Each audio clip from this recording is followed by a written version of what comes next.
Вчера во срцето на Дебар Мало беше оживеан духот на големиот Горан Стефановски. Имено по повод 73-тиот роден ден на големиот драмски автор, вчера кај спомен клупата во Дебар Мало се одржа настанот Горан е тука. Настанот Горан е тука беше исполнет со емоции, уметнички изведби и спомени на маестралното творештво, што остави длабок трак во македонската култура.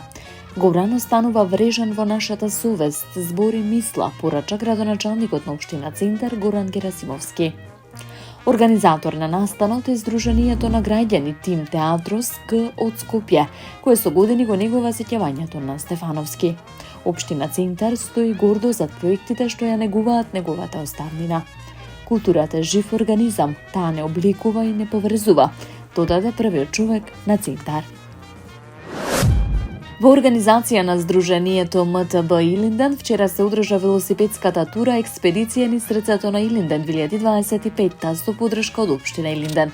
Како што стои во соопштенијето на општината од пред спортската сала Гоце Делчев на велосипедската тура, која е во должина од 40 км, тргнале околу 250 учесници.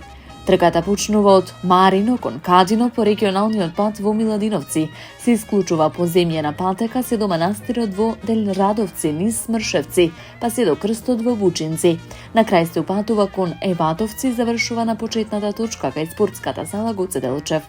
Се вози групно со попатни паузи, се класифицира како средно тешка тура, што значи дека е потребна исклучителна подготвеност за нејзино исполнување, се вели во соопштенијето од општината.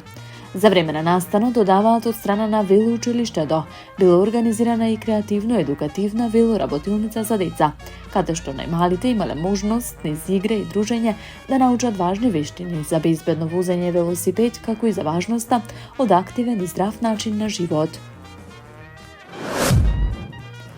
Од 3 мај од меѓународниот аеродром Скопје, авиокомпанијата Визер ја враќа редовната авиолинија до Барселона, а истовремено ќе воведе и директна авиолинија до Лион во Франција, најавија денеска ТАФ Македонија и Визер на заедничка пресконференција.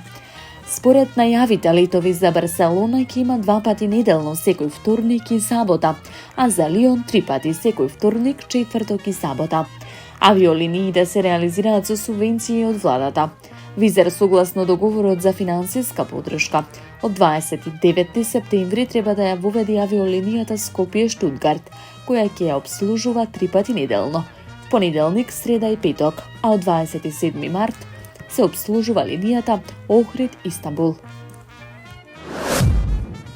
Општина Аеродром го одбележа Светскиот ден за безбедност при здравје и работа.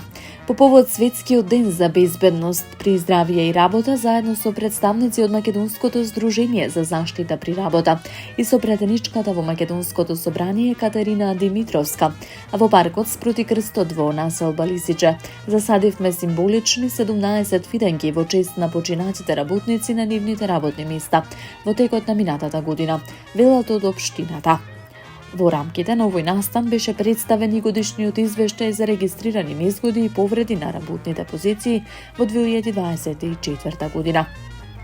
Светскиот ден за безбедност и здравје при работа е основан од страна на Меѓународната организација на трудот со цел да го напреди спречувањето на несреќи, повреди и професионални заболувања на светско ниво. Денес општина Илинден со положување свежо цвеќе пред спомен плочата на Роберт Петковски во населеното место Бунарџик ја одбележа 24-та годишнина од неговата смрт. Како припадник на Министерството за одбрана, тој загина трагично во Бејце на 28 април 2001 година. Свежо цвеќе положија членовите на семејството на Роберт Петковски, представници на општина Илинден, предводени од градоначалникот Александар Ѓорѓиевски, припадниците на специјалната единица Волци, како и представници на местната заедница и жители на Бунарџик. Во чест на трагично загинатиот припадник на безбедносните сили, кој беше член на фудбалскиот клуб Бунарџик, а под покровителство на градоначалникот Ѓорѓиевски, се одржа и традиционален меморијален фудбалски турнир. Фудбалскиот надпревар се одигра на фудбалското игралиште во Бунарџик, што го носи токму името Роберт Петковски.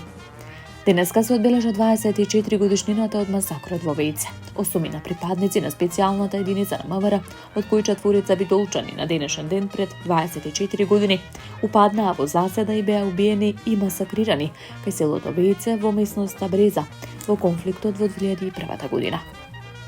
Таму е Скопје, град мој љубав лише, што ми расуте сни. Вечно ќе ја